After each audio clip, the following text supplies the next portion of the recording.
పోయాయి.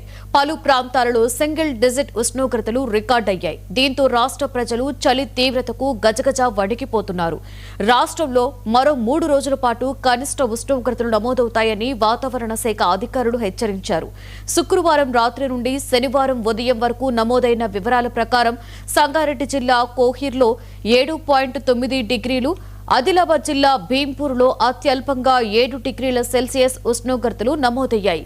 రాష్ట్రంలోని 12 జిల్లాలలో ఉష్ణోగ్రత 10 డిగ్రీల కంటే తక్కువగా ఉండడం పరిస్థితి తీవ్రతకు అద్దం పడుతోంది. తూర్పు ఆగ్నేయ దిశల నుండి వీస్తున్న దిగువ స్థాయి గాలుల వల్ల రానున్న రోజుల్లో ఉష్ణోగ్రతలు 11 నుండి 15 డిగ్రీల మధ్య కొనసాగుతాయని వాతావరణ శాఖ హెచ్చరించింది.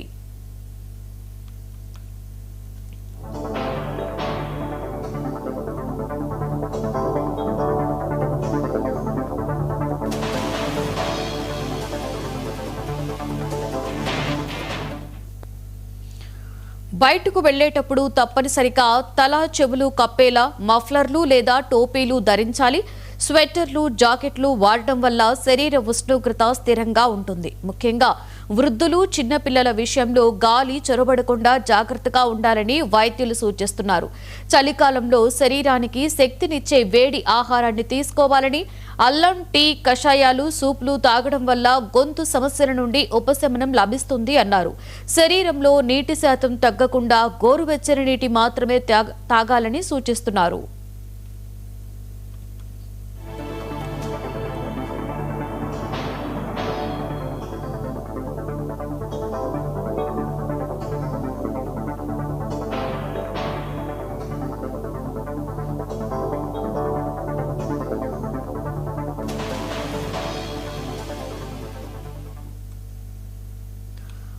ఉదయం 8 గంటల నుండి 11 గంటల మధ్య, సాయంత్రం 5 నుండి 7 గంటల మధ్య శీతల గాలులు ఎక్కువగా ఉంటాయని, ఈ సమయంలో అత్యవసరం అయితే తప్ప బయటకు రాకపోవడం మంచిదని, ముఖ్యంగా ఉదయం పూట వ్యాయామం చేసేవారు ఎండ వచ్చిన తరువాతనే బయటకు వెళ్లాలని నిపుణులు అంటున్నారు.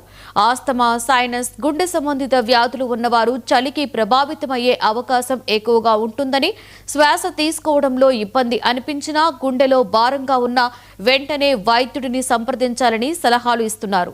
శీతల గాలుల వల్ల చర్మం పొడిబారడం, జలుబు, దగ్గు వంటి సమస్యలు సాధారణంగా వస్తుంటాయి. మాయిశ్చరైజర్లు వాడడం, వ్యక్తిగత పరిశుభ్రత పాటించడం ద్వారా చర్మ వ్యాధుల నుండి కూడా రక్షణ పొందవచ్చు అంటున్నారు.